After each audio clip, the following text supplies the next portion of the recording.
self improvement မိကိုတိုးတက်မှုအတွက်ရည်ကြီးသောအရာကကြိုးစားအထောက်မှုလို့လူတွေအများစုကထင်နေကြတယ်တကယ်တော့အဲ့ဒါနည်းနည်းလေးတော့လွဲနေရကြကြိုးစားအထောက်မှုကလိုတော့လိုတယ်မကြိုးစားဘဲလည်းဘာဖြစ်မနိုင်ဘူးလေဒါပေမဲ့ကြိုးစားအထောက်မှုနဲ့ပို့ပြီးရေးကြည့်ချီသေးတယ်အဲ့ဒါပါလေသိကျင်လားသိကျင်ဒီဗီဒီယိုအဆုံးထိကြည့်လိုက်ပါ Humanity and Success ဆိုတဲ့ကျွန်တော်ရဲ့ channel ကနေအားလုံးကိုကြိုဆိုလိုက်ပါတယ်ဗျဒီနေ့ပြောမှာတော့ကိုယ့်ကိုတိုးတက်ဖို့အတွက်ဘယ်ဟာအရေးကြီးဆုံးလဲအဲ့အကြောင်းဆွေးနွေးကြရအောင်ကိုယ့်ကိုတိုးတက်မှုအတွက်ကြီးကြီးသွားကြိုးစားအထောက်မှုလားဒီအကြောင်းကိုစဉ်းစားဖို့ကျွန်တော်ဥပမာတစ်ခုနဲ့ပြောပြမယ်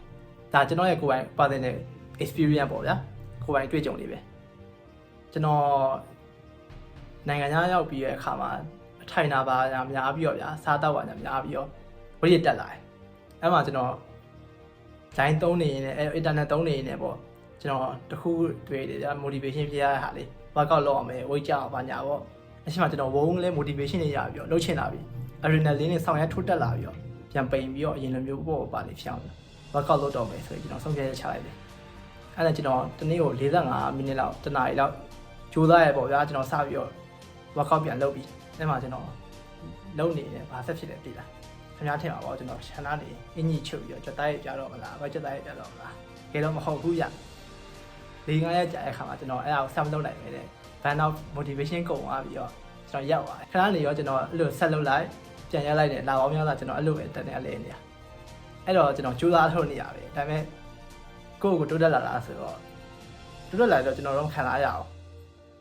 အဲ့မှာကျွန်တော်ဘာလုပ်နေရလဲခင်ဗျားဂျင်းမိလားကျွန်တော်လုပ်နေတာက self discipline ဆိုရဲကိုယ်တိုင်စီကမ်းပဲကျွန်တော်အင်းစာတင်တဲ့နေရာမှာနာမည်ကြီးရဲ့စကားတစ်ခုရှိတယ်တရက်ကို15မိနစ်လောက်နေတိုင်းတင်တာကတစ်လမှာတရက်လောက်9နာရီ6နာရီတင်တာလည်းပို့ပြီးတော့ကောင်းတယ်ပို့ပြီးတော့တက်မြောက်လွယ်တယ်ပေါ့ဗျာဘာလို့လဲဆိုတော့နေတိုင်းထိတွေ့15မိနစ်15မိနစ်ထိတွေ့နေရလို့ပေါ့အဲ့ဒီလိုပဲ self discipline ပေါ့ဗျာအဲ့ဒါအရေးကြီးတယ် hard working ကြိုးစားထုတ်ရဆိုတာကပြင်မဲရောက်သွားတဲ့စိတ်အခြေအနေမကောင်းရောက်သွားတဲ့အခြားမျိုးမျိုးအကြောင်းကြောင့် H2 ပေါ်လာပြီးတော့ရောက်သွားတယ်ဒါပေမဲ့ self discipline ခင်ဗျားရဲ့ကိုယ်ပိုင်စီကံရှိနေရင်တော့အဲ့ဒါရက်သွားမှာမဟုတ်ဘူး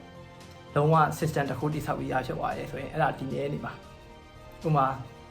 ခင်ဗျား45မိနစ်လောက်နေရမလို့ခင်ဗျားတရက်ကိုတိုင်9ကလောက်ပဲထိုးပြီးတစ်လားလောက်ထိုးမယ်ဆိုရင်အဲ့တိုင်9ကထိုးရဲ့အချင်းကရသွားပြီးတော့ဖြည်းဖြည်းနဲ့9ကနေ10က10ကနေ15ကစသဖြင့်ပေါ့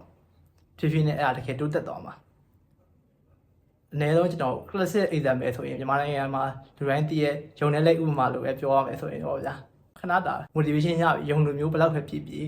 ချိန်တန်ဖြည်းဖြည်းနဲ့မှန် self discipline ရှိရဲ့လူဟာဖြည်းဖြည်းလေးနဲ့ပဲခင်ဗျားကိုကြော်တက်သွားမှာပဲဒါလူတိုင်းသိပြီးသားထင်ပါတယ်ဒီကိစ္စဖြည်းဖြည်းနဲ့အဲ့လို self discipline နဲ့လုပ်တဲ့လူတွေကပဲနောက်နှစ်ပေါင်းများစွာတစ်နှစ်2နှစ်3နှစ်ကြာတဲ့အခါမှာကျွန်တော်တို့ထပ်ပို့ပြီးတာဝါကြရတယ်အဲ့တော့ကျွန်တော်တို့ပြန်စဉ်းစားကြည့်အောင်ကြိုးစားအထောက်ရုံနဲ့လုပ်တက်လာဖို့လုံလောက်လားဆိုတော့မလုံလောက်ဘူးနော် self discipline ရှိဖို့လိုပဲ self discipline ရှိမှာပဲမှန်မှန်ကန်နဲ့တရေ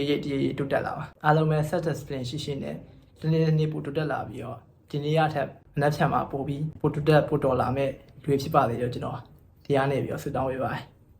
good night ဗျာ